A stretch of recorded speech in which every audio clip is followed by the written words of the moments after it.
कल जब हम मौसम की बात कर रहे थे ना, तो आखिर में हम आपको बता रहे थे कि मैंने एक गलती की थी परसों के, एसी से फ़ौरी निकला, बाहर चला गया तो पूरा दिन मेरा सर दर्द करता रहा। तो हमने आपको कहा कि जी बाहर ना निकलें, बाहर बहुत ज़्यादा गर्मी है। लेकिन ये मशवरा हम आपको तो दे सकते हैं, कुछ ऐसे लोग हैं जिनको हम ना ये मशवरा दे सकते हैं, और अगर मशवरा दे भी तो वो हमारा मशवरा नहीं मानेंगे, क्योंकि वो अपनी ड्यूटी देने के लिए तपती धूप के नीचे खड़े होते हैं। और लेकिन इस तरह के लोगों को फिर अप्रिसिएशन कितनी ज़्यादा मिल रही है।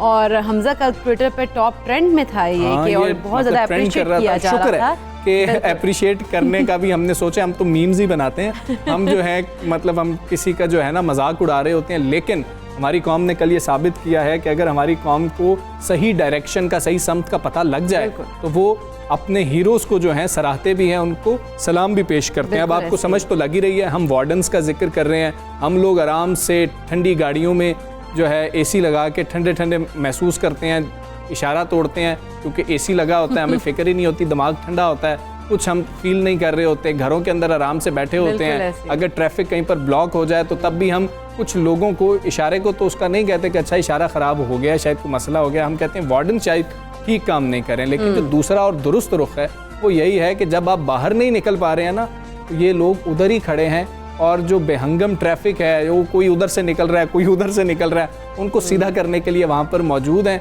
और हमारी खिदमत करने के लिए, हमारी मदद करने के लिए वहाँ मौजूद होते हैं। तो जितनी भी इनकी तारीफ़ की जाए, सराहा जाए, वो कम है। बिल्कुल ऐसे ही हमजा। लेकिन अगर देखा जाए कि इतनी गर्मी में, इतनी धूप में ट्रैफिक वार्डन्स खुले आसमान के नीचे सड़कों पर ट्रैफिक का निज़ाम संभाल रहे होते हैं, और अगर ये वार्डन्स अपनी ड्यूटी से थोड़ी देर के लिए भी इधर से उधर हो जाए तो ट्रैफिक का निज़ाम पता है घंटों फिर हम फंसे रहते हैं ट्रैफिक में, और इतनी लंबी लंबी लाइनें लग जाती हैं। लेकिन सलाम है हमारे हीरोज़ को जो मौसम की सख्ती की परवाह किए बगैर भी अपने फ़राइज़ सर अंजाम दे रहे हैं। अच्छा, अक्सर जब आप गुजर रहे होते हैं ना, तो आप सोचते हैं कि इतनी तेज़ बारिश हो रही है और ये लोग खड़े हैं। आजकल इतनी गर्मी है, इतनी गर्मी हमने देखा कि स्कूलों के औकात का हमें तब्दील करने पड़ रहे हैं। ऐसे हालात में भी ये वहाँ पर मौजूद होते हैं, और फिर हम क्या कर रहे होते हैं, हम ट्रैफिक कवानीन की पासदारी नहीं कर रहे होते, और इनकी जॉब जो है वो डबल हो जाती है। एक इशारा इसलिए लगाया गया था कि वहाँ पर एक बंदे को खड़ा ना करना पड़े, हमने इशारा भी लगाया हुआ है, वहाँ पे हमने 5-5 जो है वार्डन्स भी खड़े किए हुए हैं, क्योंकि हम तो मानने को तैयार नहीं है। तो क्यों ना हम वार्डन से ही बात करते हैं, उनको कितनी मुश्किलात हैं और उनका जज्बा कैसा है कि इतनी गर्मी में, इतनी बारिश में वो वहाँ पर खड़े रहते हैं और फिर भी परेशान नहीं हो रहे होते। लोगों को अगर किसी ने ट्रैफिक ब्लॉक भी कर दिया तो उसको कहते हैं भाई अल्लाह का, मैंने अक्सर ऐसे देखा कि अल्लाह का वास्ता तुम निकल जाओ, ट्रैफिक जो है ना उसकी रवानी को जो है मुतासर ना करो। तो बात करते हैं, हमारे साथ मौजूद है इंस्पेक्टर फहमीदा ज़ीशान और ट्रैफिक वार्डन मुअज़्ज़म अली साहब, सब इंस्पेक्टर हैं, स्टूडियोज़ में मौजूद है। आप दोनों को हम वेलकम कहते हैं, और पहले तो आपका हम शुक्रिया अदा करते हैं कि आप इतनी टफ जॉब जो है कर रहे हैं। गर्मियाँ या फिर सर्दियाँ या बारिश, ज़्यादा मुश्किल कब होती है जब आप लोग खड़े होते हैं फील्ड में? तो बिस्मिल्लाहिर्रहमानिर्रहीम, थैंक यू सो मच। सबसे पहले तो मैं इस बात के लिए आपको थैंक्स कहूँगी कि आप हमें इतना अप्रिशिएट कर रहे हैं। और बात रही गर्मी या सर्दी की, तो हमारा फ़राइज़ तो हम हमेशा से ही खुश असलूबी से सर अंजाम देते हैं, और इंशाअल्लाह ताला इन फ्यूचर इससे भी ज़्यादा बेहतरीन तरीके से सर अंजाम देंगे। देखिए, हम लोग कुरान मजीद में है जिसने एक इंसान की जान बचाई, गोया कि उसने पूरी इंसानियत को बचाया। ये मोटो है हमारा, हम इसको लेके चलते हैं। हमें गर्मी या सर्दी से नहीं है, हमें सिर्फ ये है कि हमने अपना फ़र्ज़ ऐसे तरीके से सर अंजाम देना है जैसे आप हमें अप्रिसिएशन दे रहे हैं, इसी तरह पब्लिक हमें बहुत सारी अप्रिसिएशन देती है, जो फिर उनकी अप्रिसिएशन से फिर ये होता है कि हम अपनी ड्यूटी को बेहतर से बेहतरीन कर लेते हैं। क्या बात है, ये तो अप्रिसिएशन बड़ा मैटर करती है। और बाकी रही गर्मी सर्दी की बात, तो दोनों मौसमों में हम अपने फ़राइज़ को बड़े अच्छे तरीके से सर अंजाम दे देते हैं। Very good, very good. अच्छा मुअज़्ज़म, वैसे मैं जैसे आपसे पूछना चाहती थी कि इतनी गर्मी है, उसमें तो आप लोग कर ही रहे हैं काम, लेकिन कोई और भी मसाइल होते हैं जिस तरह से लोग हैं ट्रैफिक के कवानीन की पासदारी नहीं कर पाते, तो कितनी मुश्किलात का सामना करना पड़ता है ऐसे हालात में? एज़ कम्पेयर टू अगर देखा जाए ना, तो गर्मियों में हमें ना इस चीज़ को ना ज़्यादा बियर करना पड़ता है, क्योंकि गर्मियों में ना आवाम के मजाज के अंदर ना गर्मी आ जाती है, उनमें सब्र बर्दाश्त का मादा जो उनसे ना वो कम हो जाता है, उनका लेवल कम हो जाता है, तो उसमें ना वायलेशन रेट ज़्यादा हो जाता है। जब वायलेशन रेट ज़्यादा हो जाता है तो हमें वो, जिस तरीके से आपने इंट्रो में बताया था कि एक वायलेशन कर रहे हैं, तो जिसमें हमारा काम डबल ट्रिपल जो है वो 2-3 गुना बढ़ जाता है। तो इस तरीके से हमें प्रॉब्लम का ना सामना करना पड़ता है रोड के। अच्छा, ठीक है। ये भी हमें बताएं ज़रा कि मुश्किलात तो हो रही होती हैं, कभी कुछ अच्छे लोग भी तो होते हैं ना, वो आते हैं जब बारिश हो रही होती है, हम आपको देखते हैं, कभी किसी ने आके छतरी दे दी हो कि आप ले लें ये छतरी, आप लोग बहुत मुश्किल से काम कर रहे हैं, आपको गुजरते हुए गर्मियों में पानी की बोतल कोई दे गया हो, ऐसा भी होता है कभी? जी सर, ऐसा होता है गर्मियों में एज़ कम्पेयर टू सर्दियाँ। गर्मियों में ये ज़्यादा देखने में आता है। अभी रिसेंटली जैसे टेम्परेचर 46 तक पहुंच गया है, तो आप यकीन जाने कि हमारा खुद का एक्सपीरियंस है कि जब हम रोड पे खड़े होते हैं तो बहुत सारे लोग ऐसे होते हैं, वो जा रहे होते हैं, फिर वापस रुक जाते हैं, फिर वापस आते हैं। अच्छा। पानी की बोतल्स हमें देते हैं। उसके अलावा कल या परसों की बात है, हमारे रोड पे खड़े थे, यंगस्टर जा रहे थे, बिल्कुल वो ऐसे रुके ही। हैं, वापस अच्छा। आए, आके सल्यूट किया। तो मौज़म साहब ये भी हमें बताइएगा ज़रा कि गुस्सा आ जाता है जब फील्ड में मौजूद होते हैं लोग, कहीं आपको आके फ़ोन देते होंगे, एक तो पहले कोई इशारा तोड़ते होंगे, सीट बेल्ट नहीं लगाते होंगे, फ़ोन देते होंगे, फिर बहस करते होंगे, गुस्सा आ जाता है, कैसे कंट्रोल करते हैं? आप लोगों की ट्रेनिंग कैसे होती है? इस तरह का क्योंकि फील्ड में है, टोटली पब्लिक अट्रैक्शन है आपकी, हमारी उनके साथ पब्लिक डीलिंग करनी है, तो हमें ना रोड के ऊपर हर तरह के ना पब्लिक के साथ वास्ता पड़ता है। और इसमें हमारे एक डिपार्टमेंट का एक पॉजिटिव रोल है कि हमें ना इंडोर ट्रेनिंग्स वगैरह, जिसमें रिलीजियस स्कॉलर्स, कुछ सेक्रेटरीज, इनसे ना हमारी डे टू डे जो सी हमारी वीकली मंथली ट्रेनिंग्स वगैरह चलती रहती हैं। कुछ हम इस तरीके से हम इसको कर लेते हैं कि जो हमारे इस तरह के वार्डन्स वगैरह जिनके साथ ये कोई इश्यूज आ रहे होते हैं मुसलसल, जिसको हम रीड आउट कर रहे होते हैं, उनको हम अलग से करके उनकी अलग से ट्रेनिंग भी करवा रहे होते हैं। तो इस तरीके से हम इसको कोप अप करने की कोशिश करते हैं कि ताकि हम अपना रोड बिहेवियर जो है ना उसको हम अपना पॉजिटिव रखें। बिल्कुल, वो तो पॉजिटिव होना चाहिए। लेकिन अच्छा फहमीदा, मैं आपसे बड़ा इंटरेस्टिंग क्वेश्चन इस पूछना चाह रही हूँ, क्योंकि हम जो हैं, जो बाकी ख़वातीन हैं, वो लोग धूप में निकलने से घबराती हैं, धूप में निकलती है तो दुपट्टा आगे कर लेती हैं, कुछ चीज़ आगे कर लेती हैं, छतरी रख लेती हैं। तो आप लोग तो वैसे ही धूप में घूम रहे होते हैं, तो आप लोग किस तरह से अपनी ड्यूटी पर मतलब जाती हैं? क्या सनब्लॉक वगैरह पास रखे होते हैं कि रंग खराब ना हो जाए?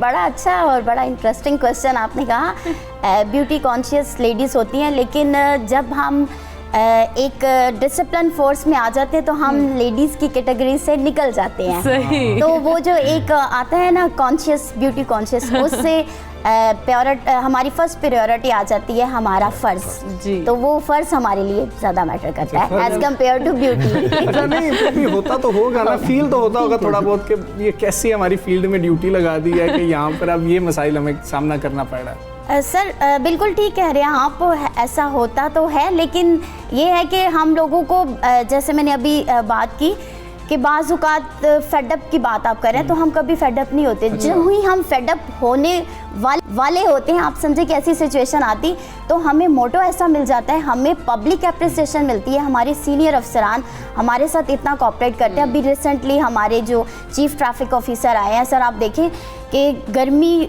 बिल्कुल ठीक कहा आपने कि बाहर निकलना बहुत मुश्किल होता है। सर ने अम्ब्रेलाज, जितने फील्ड ड्यूटी अफसरान हैं तमाम को अम्ब्रेलाज डिस्ट्रीब्यूट किए हैं, इसके अलावा वाटर बॉटल्स दिए हैं, क्योंकि गर्मी की जितनी शिद्दत आती है, स्वेट आता है, उसके बाद फिर आपको प्यास लगती है, ये नेचुरल है। तो उस लिहाज से इसके अलावा जो हमारे सर्कल ऑफिसर हैं उन्होंने अपनी गाड़ियों में वाटर कूलर रखे हैं, जो वक्तन फ़वक्तन जो पेट्रोलिंग करते हैं और फिर वो फील्ड ड्यूटी वालों को पानी जो है मुहैया करते हैं। कोई इंटरेस्टिंग सा हमें कोई वाकया भी आप लोग को सुनाए ना, कि आप लोग फील्ड में होते हैं तो कोई इंटरेस्टिंग वाकया पेश आ गया हो जिसमें आना तो गुस्सा चाहिए था, लेकिन इंसान को हंसी आना शुरू हो जाती है कि कैसे कैसे लोग हमारे जी को जलाने आ जाते हैं, वो वाला मामला हो जाता है। कोई इंटरेस्टिंग वाकया डेली बेसिस पे इस तरह के, क्योंकि मैंने आपसे कहा कि तमाम तर जो सी ड्यूटी है 8 आवर्स की, अगर हम ड्यूटी को वहाँ पे सर अंजाम दे रहे हैं तो 8 आवर्स में हम टोटली पब्लिक डीलिंग कर रहे होते हैं। तो मुख्तलिफ किस्म के वाक़यात डेली बेसिस पे, कोई फ़ोन कर, जिस तरीके से आपने पहले बात की कि कोई फ़ोन करवा रहा है, कोई उसके भाई का है, कोई अंकल है, कोई इस तरीके से कोई अपने मुख्तलिफ किस्म के रिसोर्सेज को जो सा वो यूज़ कर रहा होता है। तो मोस्टली इस तरह के हमें डेली बेसिस पे चीज़ों से हमें करना पड़ता है, और इसमें हम फ्रस्ट्रेटेड भी कई जगहों पे होते हैं, कोई जो उनसे अपने वो दबाव डाल रहा होता है, तो इस चीज़ को हमने काफ़ी कोप अप करना है, और आप इसको ट्रेनिंग का भी हिस्सा है। एक मैसेज फहमीदा साहिबा, जाते जाते जो हम सड़क पे गलतियाँ कोताहियाँ कर रहे होते हैं, जो चीज़ आप सोचते हैं कि हमें मौका मिले तो हम इनको कभी बड़े प्लेटफॉर्म से समझा सकें कि ऐसा मत किया करें, ये बहुत ख़तरनाक भी हो सकता है और आपकी जान भी जा सकती है, कोई ऐसा मैसेज जो आप सड़क पे हम जब सफ़र कर रहे होते हैं रोड सेफ्टी के हवाले से देना चाहिए? जी सर, मैं सिर्फ यही कहूँगी कि मेरी पब्लिक से ये हम्बल रिक्वेस्ट है कि काइंडली आप लोग ट्रैफिक कवानीन की पाबंदी करें। ट्रैफिक कवानीन बने हुए हैं आपकी सेफ्टी के लिए। अगर आप ट्रैफिक कवानीन की पाबंदी करेंगे तो ना सिर्फ अपनी लाइफ को सेव करेंगे, आप दूसरों की लाइफ को भी सेव कर सकते हैं और अपनी फैमिली को भी सेव कर सकते हैं। बिल्कुल ठीक है। मैं आपके थ्रू सिर्फ ये मैसेज दूंगी कि काइंडली आप लोग ट्रैफिक नमिता साहब बहुत शुक्रिया, मौजम साहब बहुत शुक्रिया, आप दोनों आए यहाँ पर, आप बाकी तमाम वार्डन्स को यहाँ पर रिप्रेजेंट कर रहे थे। हम आपके तवज्जुह से सबका शुक्रिया अदा कर रहे हैं कि वो मुश्किलात में भी अपनी ड्यूटी सर अंजाम देते हैं। बहुत शुक्रिया और आपके जज्बे को हम सलाम पेश करते हैं। इकरा वाकई अब हमें ना, हम शायद इस एंगल से सोच नहीं रहे थे, कल के बाद जब ये सिचुएशन थोड़ी सी ऐसे बनी है तो हमने वाकई सोचना भी शुरू किया है कि हमें उनके बारे में सोचना चाहिए। हम तो शायद 5 मिनट लेट हो रहे होंगे, वो वहाँ पर कितने लोगों को मैनेज कर रहे होते हैं। लेकिन हमने जिस तरह से फिर से सेफ्टी की बात हो रही है तो गाड़ियों की बात कर रहे हैं, गाड़ियों की बात हो रही है, बजट की बात हो रही है, तो बजट में गाड़ियां क्या सस्ती होंगी? क्योंकि मैंने भी कहा था ना कि गाड़ियां सस्ती होनी चाहिए। सबसे ज्यादा इंटरेस्ट इकरा का इस बजट में गाड़ियां सस्ती होंगी या नहीं, ये $1 मिलियन क्वेश्चन है इकरा। लेकिन पता है हमजा, मिडिल क्लास जो हमारा तबका है उसका भी यही है कि यार गाड़ियां जो है वो सस्ती होंगी, क्योंकि उनका ख्वाब सस्ती गाड़ियां खरीदने का पूरा हो जाएगा। और हुकूमत का भी ये कहना है इस बार कि बजट में हुकूमत की जानिब से ऑटो इंडस्ट्री के लिए खुसूसी पैकेज शामिल किया जा रहा है हमजा। और जिससे ना सिर्फ गाड़ियों की कीमतों में कमी आएगी बल्कि रोजगार के मौके भी फराहम होंगे। और हुकाम ये दावा कर रहे हैं कि इस वक्त 17 नई कंपनीज पाकिस्तान में ऑटो मैन्युफैक्चरिंग में दिलचस्पी रखती हैं, जबकि 7 प्लांट्स ने काम भी शुरू कर दिया इकरा। बिल्कुल। और हमजा, अगर बात की जाए ऑटो पॉलिसी तो उसके तहत नई कंपनीज जो हैं वो मुतारिफ कराई जाएंगी, जिससे बेहतर फीचर के साथ सस्ती गाड़ियां फराहम होगी। इससे कबल मुआविन खुसूसी शहबाज गिल से भी बात हुई तो उन्होंने भी ट्वीट में भी उन्होंने कहा था कि वज़ीर आज़म इमरान खान ऑटो पॉलिसी की मंजूरी देंगे, जिसके बाद गाड़ियां सस्ती हो जाएंगी और हम सबके ख्वाब पूरे हो जाएंगे। ख्वाब पूरे हो जाएंगे। तो इसी हवाले से हम बात करते हैं कि जो हमें आज मिलनी है वो ज़रा हम लेने की पहले ही कोशिश करेंगे। पार्लिमानी सेक्रेटरी बराए तिजारत आलिया हमजा साहिबा हमारे साथ मौजूद हैं। आलिया साहिबा अस्सलाम वालेकुम, गुड मॉर्निंग। बजट में नई ऑटो पॉलिसी से मुताल्लिक क्या क्या चीज़ें आप मुतारिफ करवाने जा रहे हैं, और ये भी बताइएगा कंज्यूमर को कितना फ़ायदा होने जा रहा है? बिस्मिल्लाहिर्रहमानिर्रहीम। सबसे पहले तो मैं बजट की बात करूँ सिर्फ ऑटो पॉलिसी को एक तरफ रख के, पहली दफ़ा अवाम दोस्त टैक्स फ्री बजट लाया जा रहा है। अच्छा। जिसका पर्पस ही सिर्फ ये है कि गरीब तबके को और मुतवस्सत तबके को, जो पिसा हुआ हमारा सैलरीड क्लास तबका है, उसे हम रिलीफ दें। सिर्फ एक पर्टिकुलर सेक्टर में नहीं, हर सेक्टर में। और ये जो ऑटो पॉलिसी है, ऑटो पॉलिसी बेसिकली इसका एम्फेसिस ही इस चीज़ के ऊपर है कि हम अपने 3 व्हीलर्स को एक्सपोर्ट कर सकें, हम अपने ट्रैक्टर्स को मॉडिफाई करें और उनको एक्सपोर्ट कर सकें, या हम ऐसे मॉडिफिकेशन लेकर आएँ कि हमारे काश्तकार को उसका फ़ायदा हो। दूसरा जो सबसे बड़ा इस केस के अंदर है, हम ये चाहते हैं कि हम पूरा एक पैराडाइम शिफ्ट करें। जो हमारे मोटरसाइकिल ख़रीदने वाले हमारा जो आम तबका है, अब हम उसको इस हद तक सस्ती गाड़ी मुहैया करें कि वो मोटरसाइकिल की बजाय पूरा एक पैराडाइम शिफ्ट करके छोटी गाड़ियां खरीद सके। तो बेसिक तो बजट के अंदर हमारा रिलीफ ये है। और आपको पता है कि ये में एक बहुत बड़ा जंप है कि मोटरसाइकिल से छोटी गाड़ी के ऊपर आना, लेकिन हम चाह रहे हैं कि हम अपने आम लोगों को रिलीफ दें। जो नई ऑटो पॉलिसी है, ऑटो पॉलिसी ने जिस चीज़ के ऊपर एम्फेसाइज किया है वो यही किया है कि हम क्वालिटी प्रोडक्ट दें, हम कंपटीशन डेवलप करें और सारिफ को हम सस्ती गाड़ियां प्रोवाइड करें। जो ऑन मनी की मद में इनको लूटा जाता है या डिलीवरी जो चार्जेस के नाम पर हमारे आम आवाम को लूटा जाता है, हम उसके अगेंस्ट भी टफ जिसे कह लें कि एक्शंस उठाने लगे। सो ये बिल्कुल, जो चाहे बजट ले लें, चाहे आप ऑटो पॉलिसी ले लें, इसका पर्पस एक आम मुतवस्सत तबके को रिलीफ बिल्कुल। आलिया साहिबा, इस बारे भी कहिएगा क्योंकि क्या सिफारिशात पेश की गई हैं बजट में कि गाड़ियों की कीमतें सस्ती की जाएं? सबसे पहली बात तो ये कि सिफारिशात का वक्त तो गुजर चुका है। आज अब बजट पेश होने लगा है और हमने जितनी सिफारिशात भी दी हैं, वेरी काइंड ऑफ और फाइनेंस मिनिस्टर, के फाइनेंस मिनिस्टर ने इस चीज़ को रियलाइज़ किया कि FBR से ज़्यादा अगर टैरिफ पर बात करनी है तो मिनिस्ट्री ऑफ कॉमर्स को करनी है, अगर ऑटो सेक्टर के ऊपर किसी किस्म के रिलीफ की बात करनी है तो मिनिस्ट्री ऑफ इंडस्ट्री से सिफारिशात लेनी चाहिए। इसलिए गाड़ियों के लिए लोगों को सस्ती गाड़ियाँ गाड़ियाँ और मयारी गाड़ियाँ प्रोवाइड करने के लिए इस दफ़ा मिनिस्ट्री ऑफ फाइनेंस ने बजट में जितनी भी सिफारिशात ली हैं उन्होंने हमारी मिनिस्ट्री यानी सनत व पैदावार से ली हैं। और मैं आपको ये यकीन दहानी करा रही हूँ कि हमने सारी जो सिफारिशात दी हैं उसमें बेसिक पर्पज़ ये है कि हमारा एक आम तबका जो मोटरसाइकिल ख़रीदता था अब उसको शिफ्ट करके हम एक छोटी गाड़ी यानी 4 सीटर के ऊपर लेकर आए, और यही सिफारिश इसमें दी गई है। और इंशाअल्लाह ताला आपको ये नज़र आ जाएगा कि किस तरह से हमने छोटी गाड़ियों के ऊपर रिलीफ दिया है। क्योंकि देखें, एक अमीर तबका तो महंगी से महंगी गाड़ी ख़रीद सकता है, वो बाहर से भी गाड़ी इंपोर्ट कर सकता है, लेकिन हमें इस वक्त जो खुशहाल करना है, हमारा जो एक सैलरीड क्लास है जो महंगाई की वजह से या और चीज़ों की वजह से पिस रहा होता है, या हमारे एक आम अवाम है, हम आए ही उन्हीं के लिए, और इसलिए गाड़ियों के सेक्टर में भी हम उन्हीं को। ठीक है आलिया साहब, आप बात कर रही हैं तब एक मोटर बाइक वाले को अपने गाड़ी पे लेके आना, यानी कि सस्ती गाड़ियां यहाँ पर होंगी तो फिर ही वो सस्ती गाड़ियों की तरफ जा रहा होगा। अगर हम पाकिस्तान के अंदर देखें तो मैन्युफैक्चरर्स बना ही नहीं रहे सस्ती गाड़ियां, उनको कैसे आप लोग तरगीब देंगे कि वो अमीर आदमी के लिए गाड़ी ना बनाए और गरीब आदमी के लिए गाड़ी बनाएं? देखिए, मकामी सनत तो पहले थी ही नहीं ऑटो सेक्टर के अंदर। आपने ये देखा है कि सिर्फ यहाँ पर 3 कंपनीज एग्जिस्ट करती थी। पिछले 20-25 साल में सिर्फ यहाँ पर गाड़ियों की 3 कंपनीज आपको नज़र आती थी। आज हम क्या कर रहे हैं, हम 17 नए कार एंट्रेंट्स लेकर आए, यानी $1 बिलियन की इन्वेस्टमेंट पहली दफ़ा पाकिस्तान तहरीक इंसाफ की हुकूमत लेकर आई है।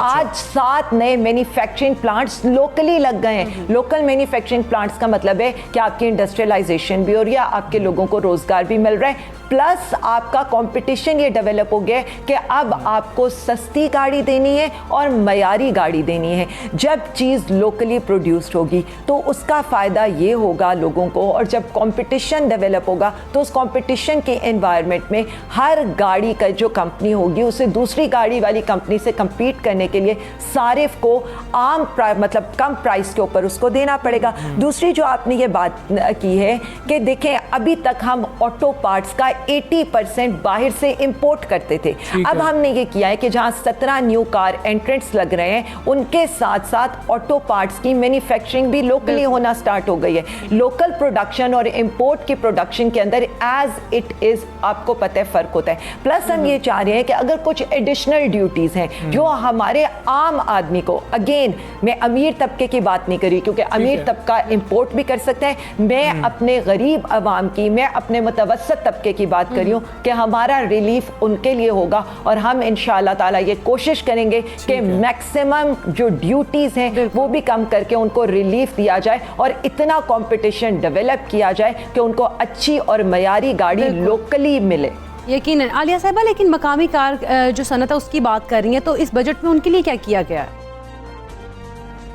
देखिए, जिस तरह से मैंने ये कहा है कि पाकिस्तान तहरीक इंसाफ तो बेस ही इस चीज़ पर किया गया था कि हमारा, जिससे कह लें कि हमारा पूरा एम्फेसिस था इंडस्ट्रियलाइजेशन के ऊपर, लोकली मैन्युफैक्चर्ड गाड़ियों के ऊपर। हम जो चाहते थे, हम ये चाहते थे, और जिस तरह से हमने आते ही गाड़ियों की इंपोर्ट को कम किया, जो 70,000 गाड़ियाँ पर ईयर यहाँ पर इंपोर्ट की जाती थी, आज उनकी क्वांटिटी 9-10 हज़ार की सिर्फ रह गई है।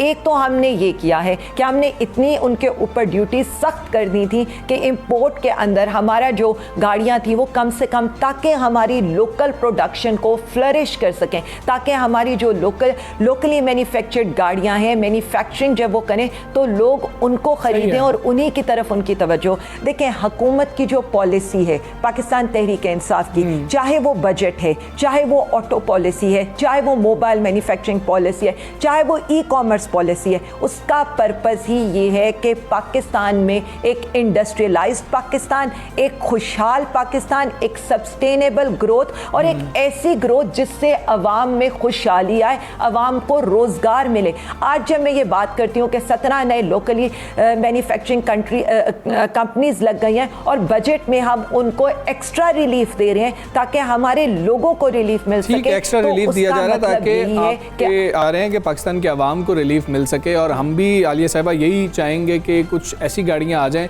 जो मुतवस्सित तबका अफोर्ड तो कर सकता हो। अभी तक हमने मैन्युफैक्चरर्स को जो देखा है तो वो अमीर तबके के लिए ही गाड़ियां बना रहे हैं, गरीब लोगों के लिए गाड़ियां बनेंगी। और जिस तरह से आपका विजन है, आप लोग चाह रहे हैं कि एक मोटर बाइक वाला गाड़ी अफोर्ड कर सके तो ऐसा हो जाए तो बहुत अच्छी बात है। हम इंतजार करेंगे। अच्छे की उम्मीद रखनी चाहिए। बहुत ज़्यादा हमजा, ज़रूरी आगे है। बढ़ते हैं, अब कुछ बात कर लेते हैं ऑक्सफोर्ड यूनिवर्सिटी की। बिल्कुल ऐसे ही है। और इकरा, अभी हम बात कर रहे थे ना जब डॉक्टर सलीम अजहर साहब से, तब ये बात मेरे जहन में ना घूम भी रही थी। बिल्कुल, मेरे भी माइंड में यही बात आई थी कि उन्होंने कहा कि जो यूनिवर्सिटीज हैं, बिल्कुल ऑटोनमस बॉडी होती हैं। तो जरा बताओ जरा ये क्या हम ये मामला ये है कि ऑक्सफोर्ड यूनिवर्सिटी से मलिका एलिज़ाबेथ की तस्वीर हटा ली गई और ये फैसला किया गया है तलबा की जानिब से, क्योंकि ऑक्सफोर्ड यूनिवर्सिटी के तलबा के मुतालबे पर इदारे से मलिका एलिज़ाबेथ की तस्वीर हटाने का ये फैसला किया गया है। और मैकडिल्टन कॉलेज के कॉमन रूम में नस्ब पोर्ट्रेट थी जिसको हटाने की करारदाद पहले पेश की गई थी, लगाई गई थी तलबा की जानिब से, उसको अब तलबा ही की जानिब से उन्हीं की वोटिंग के जरिए उतार भी दिया ये गया। अमरीकी तालिब इल्म है मैथ्यू जिन्होंने ये करारदाद पेश की थी और इसके हक में 10 तलबा ने वोट दे दिया, जबकि 2 तलबा ने करारदाद की मुखालफत की और 5 तो गैर हाजिर रहे, उन्होंने हिस्सा ही नहीं लिया इसमें। और दूसरी जानिब मलिका एलिज़ाबेथ की तस्वीर हटाने के फैसले पर बरतानिया के वज़ीर तालीम ने शदीद रद्द अमल का इजहार किया है। यहाँ पर हमें याद आई, जब डॉक्टर सलीम अजहर साहब बात कर रहे थे तो ये बात याद आई। उसका जब शदीद रद्द अमल आया है तो उन्होंने कहा है कि मलिका ना सिर्फ रियासत की सरबराह है बल्कि बरतानिया में जो सबसे बेहतरीन है उसकी अलामत भी हैं। और मलिका ने बर्दाश्त, जामियत और एहतराम से मुतल्लिक बरतानवी अक़दार दुनिया भर में आम किए हैं, क्योंकि क्राउन का वहाँ पर एक कॉन्सेप्ट है, तो वो कह रहे हैं कि सबसे बेहतरीन वो है। लेकिन हमजा, दूसरी जानिब आप देखो कि कॉलेज के जो सदर बैरिस्टर रूज है उनकी जानिब से तालिब इल्म को दिफा भी किया गया। उन्होंने कहा है कि ये तो जो तलबा हैं उन्होंने ही मलिका को नौबादियाती तारीख की अलामत ठहराते हुए 2013 में पोर्ट्रेट नस्ब की थी और अब तलबा ही हैं जिन्होंने इसको हटाने का फैसला भी किया है। ये फैसला तलबा ने कर लिया, इसमें कोई सियासी मुदाखलत नहीं हो सकती, हम भी इंटरवीन नहीं कर सकते हैं इसके अंदर। और डॉक्टर सलीम अजहर साहब जब बात कर रहे थे ना कि ऑटोनमस बॉडीज होती हैं, तो बच्चों को भी वहाँ पर इतना इख्तियार दिया जाता है कि वो भी खुद से कोई फैसला कर सकते हो, और यहाँ पर हमारे असातिज़ा भी खुद कोई फैसला नहीं कर सकते। वाइस चांसलर्स के हाथ में भी कई दफ़ा हम देखते हैं कि कई फैसले नहीं होते हैं। तो हम उम्मीद करते हैं यहाँ पर भी वो जो असर और रसूख ख़त्म होगा जामियात में से। ब्रेक लेंगे, ब्रेक के बाद वापस आएंगे।